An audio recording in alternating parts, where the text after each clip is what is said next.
नमस्कार, न्यूज हाट देख रहे हैं आप। खबरें विथ न्यूज हाट में आपका बहुत बहुत स्वागत है। आज हम बात करने वाले हैं मुख्यमंत्री नीतीश कुमार आखिर किसे जो है बिहार का सीएम चुनेंगे। भाजपा का ही सीएम होगा, लेकिन नीतीश कुमार के स्टाइल में ही जो भी सीएम के लिए चुना जाएगा उसे नीतीश स्टाइल में बिहार में काम करना होगा। जदयू के ही बड़े मंत्री हैं, उन्होंने ऐसा बयान दिया है कि 8 अप्रैल को नीतीश कुमार इस्तीफा दे देंगे। उनके पास 8 से 9 दिनों का समय बचा है। उसी बीच वो जांचेंगे और परखेंगे कि भाजपा ने जिस मतलब नाम को सीएम के लिए घोषित किया है उसमें वो क्वालिटी है या नहीं, यानी सांप्रदायिक सौहार्द उसमें है या नहीं। भाजपा के जो सीएम कैंडिडेट होंगे उनको लेकर के नीतीश कुमार देखेंगे और जिस तरीके से बिहार को चलाते आ रहे हैं वैसा ही बिहार चलना चाहिए। कोई एजेंडा अलग से नहीं जोड़ना चाहिए, तभी नीतीश कुमार उस पर मुहर लगाएंगे उसके नाम पर। इसके साथ ही साथ हम बात करेंगे जो भोजपुरी के एक्टर हैं और भाजपा पार्टी से सांसद भी है निरहुआ, वो पटना आए हुए हैं और पटना में उन्होंने पवन सिंह को लेकर के बड़ा बयान दे दिया है। राज्यसभा को लेकर के जो है उन्होंने बड़ा बयान दिया है। क्या कुछ कहा है निरहुआ ने, इन तमाम मुद्दों पर हम चर्चा करेंगे। हमारे साथ जुड़े हैं न्यूज हाट के managing editor Ajay Kumar Mishra sir.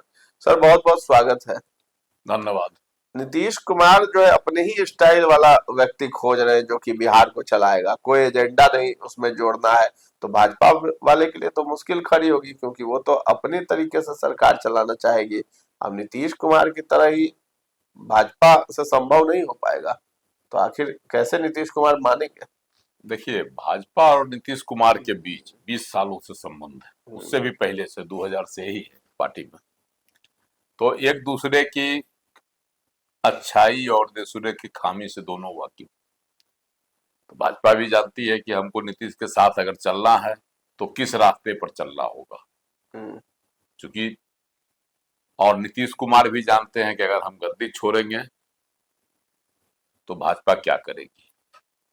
इसी खींच तान में जो है मुख्यमंत्री का चेहरा नीतीश कुमार के बाद है ना फंसा हुआ है कि कौन बनेगा।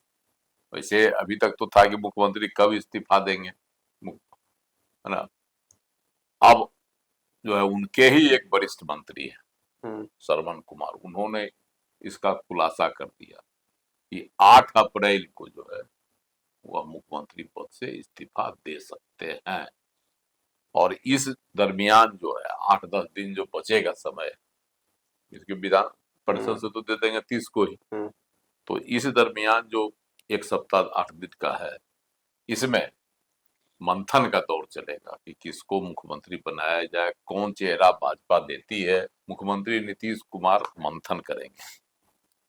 जब उनको लगेगा कि यह व्यक्ति सुटेबल है, हमारे बनाए गए रास्ते पर चलने वाला है, तभी वह इस्तीफा दे सकते हैं जी, है ना। तो इसलिए जो है 1 सप्ताह 8 दिन जो है भाजपा को मंथन करना पड़ेगा।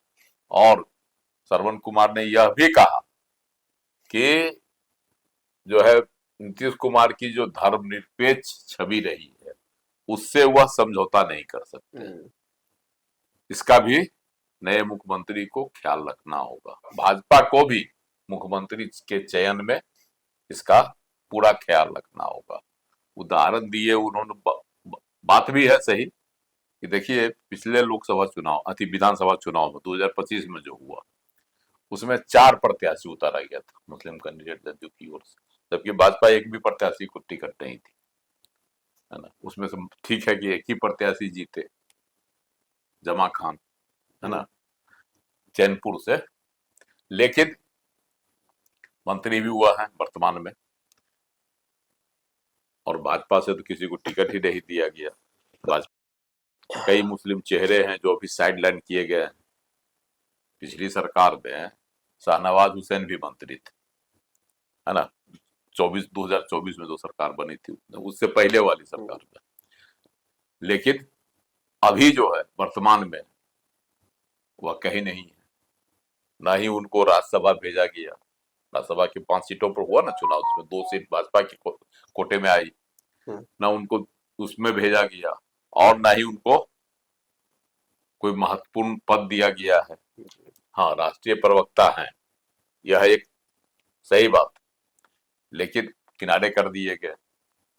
तो ऐसे कई नेता थे, नकवी जी थे, है ना, उनको भी किनारे किए हुए भाजपा।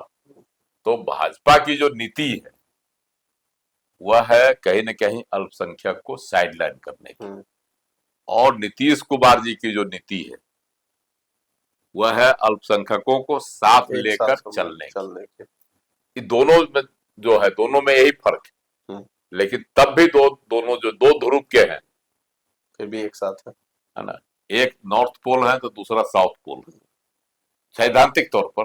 फिर भी 20 साल से सत्ता के समीकरण को जो है फिट करके चल रहे हैं। हाँ, बीच बीच में गड़बड़ाया भी है, नीतीश कुमार जी अलग भी हो गए, लेकिन फिर नीतीश कुमार जी यही आए। उनको भी सबसे ज्यादा सुरक्षित भाजपा के साथ ही दोस्ती में लगती है, तो यही आ गए। अब जब सरकार बनेगी तो स्वाभाविक है कि नीतीश कुमार जी की पैनी नजर है कि ऐसा कौन शख्स दे रही है भाजपा जो इन सिद्धांतों को लेकर चले। इसीलिए श्रवण कुमार ने तो साफ कहा कि 8 अप्रैल को छोड़ेंगे गद्दी, लेकिन उसके पहले जो चेहरा भाजपा की ओर से चुना जाएगा उस पर सहमति नीतीश कुमार लगाएंगे। इसीलिए कहता है कि नीतीश कुमार की मर्जी से ही सरकार चलेगी। यह एक बड़ा सवाल है भाजपा के लिए। भाजपा अब ऐसा कौन सा चेहरा ढूंढेगी जो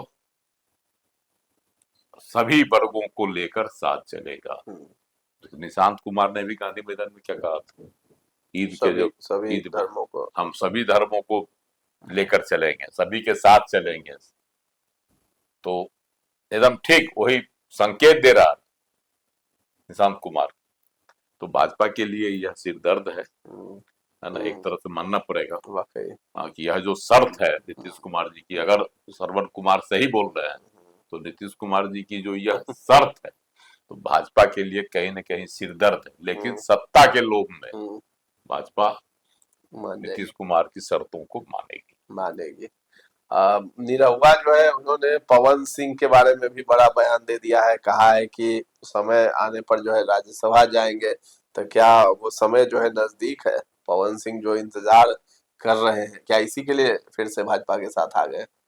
पवन सिंह, देखिए एक बात तो है, मानना पड़ेगा कि पवन सिंह भाजपा में चले आए तो इसी लोभ में थे कि हमको राज्यसभा भेज दिया जाएगा, लेकिन राज्यसभा उनको नहीं भेजा गया। बड़ा नाम से चर्चा हुई थी कि पवन सिंह की तो सीट पक्की है, भाजपा के 2 सीटों में से 1 सीट, लेकिन उनका जो है उनकी दाल नहीं गली।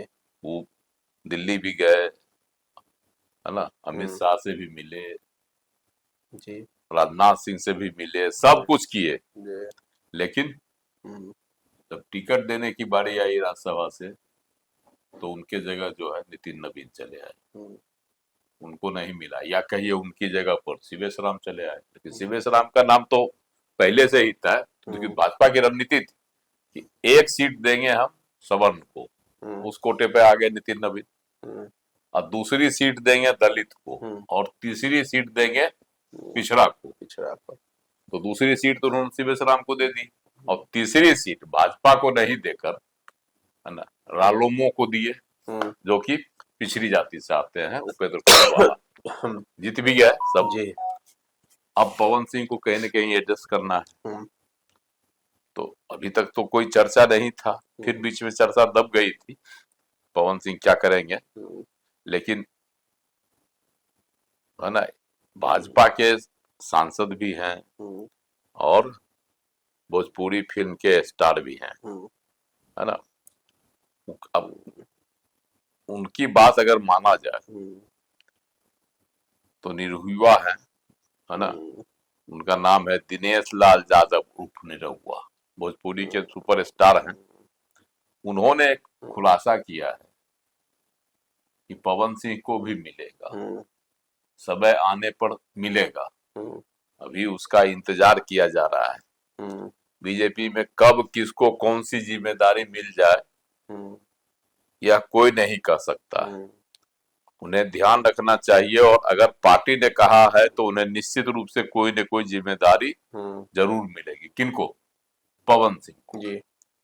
इंतजार करना पड़ रहा है। तो वही निरहुआ जो है कहे कि आप इंतजार कीजिए, कब आइएगा नहीं, सही समय आने पर सही समय आने पर आपको मिल जाएगा, राज्यसभा जाएंगे, है ना।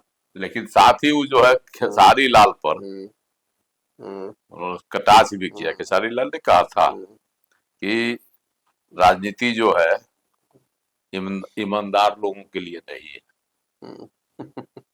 स्वाभाविक है कि खेसारी लाल जब ऐसा बोले तो निरहुआ बमकेगा, चूंकि राजनीति में कटरा के लगा। तो उसका जवाब भी निरहुआ ने बड़ा एकदम तीखा और सटीक दिया। बोला कि राजनीति ईमानदार लोगों के लिए, जो ईमानदार है उनके लिए राजनीति है, नॉनसेंस लोगों के लिए राजनीति नहीं है। बड़ा बयान दे दिया। अब दोनों फिल्म स्टार एक राजद से लड़े थे जी, है ना, खेसारी लाल, और एक सारण सीट से छपरा से लड़े थे विधानसभा का चुनाव। उनको पूरा भरोसा था जीत जाएंगे, कि हम जीत जाएंगे। वो गरज गरज के कहते भी थे, है ना, कि लेकिन ऐसा ऐसी पटकनी चुनाव उनको लगी कि अब वह राजनीति से ही डरने लगे, वैसा भय लगा उनको। तो सही जवाब जो है उनको निरहुआ दिए, जबकि दोनों एक ही जाति से आते हैं, है ना। निरहुआ भी यादव है, वो भी यादव है, और खेसारी लाल भी यादव है, लेकिन दोनों की जो है नीति विचारधारा अलग अलग। तो खेसारी लाल ने आज खुलासा, निरहुआ ने खुलासा कर दिया कि पवन सिंह को भी राज्यसभा में भेजा जाएगा, लेकिन इसके लिए उनको इंतजार करना पड़ेगा। और यह भी बोले हम लोग भी जाएंगे प्रचार करने बंगाल चुनाव में, और पवन सिंह भी जाएंगे, है ना, मनोज तिवारी जाएंगे, रवि किशन जाएंगे, है ना। हम लोग एकदम 100% उन्होंने दावा किया कि जाएंगे हम वहां प्रचार करने बंगाल में। तो लेकिन एक चीज तो है कि पवन सिंह जाएंगे तो आसनसोल वाली घटना जो है पवन सिंह को याद रखनी होगी। वहां नहीं जाएंगे। हाँ, जैसे ही गए थे आसनसोल से कैंडिडेट बने भाजपा के, तो बंगाल में चलाने लगा इनका जो गाना था बंगाली को लेकर, है ना, इसको चलाने लगी टीएमसी, वहां से भाग के चले आए काराकर। तो पवन सिंह अब जाते हैं कि नहीं जाते हैं बंगाल चुनाव में, विधानसभा चुनाव प्रचार करने भाजपा की ओर से। लेकिन जो है निरहुआ ने इसका खुलासा किया है कि हम भी जाएंगे और पवन सिंह को राज्यसभा भेजा जाएगा। चलिए, हो सकता है कि उत्तर प्रदेश से भेज दिया जाए, जिसकी चर्चा ने। तो पवन सिंह को राज्यसभा भेजा जाएगा, लेकिन उसके लिए उनको इंतजार करना पड़ेगा। फल मिलेगा, भाजपा में है तो कुछ न कुछ फल उन्हें मिलेगा और राज्यसभा जाएंगे। निरहुआ ने बड़ा ऐलान किया, लेकिन खेसारी लाल यादव पर भी बड़ा तीखा और सटीक प्रहार किया है। और इसके साथ ही साथ बिहार में सरकार चलेगी नीतीश स्टाइल में ही, भाजपा का कोई भी एजेंडा नहीं चलने देंगे नीतीश कुमार।